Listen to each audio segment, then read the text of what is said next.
Have you ever wondered how animals handle being out in the kind of cold and snow like we've had in recent days? Well, Colorado Parks and Wildlife shared a lesson on its Twitter page here about a buck deer riding out the storm near Colorado Springs. So the officer explains the deer first bends down. In this case, there were 4 bucks in a group.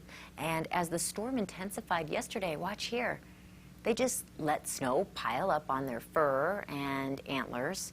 One buck laid his head down, as you saw there. Eventually, he just pops back up and he goes back to eating. But they just hunkered down like many of us do.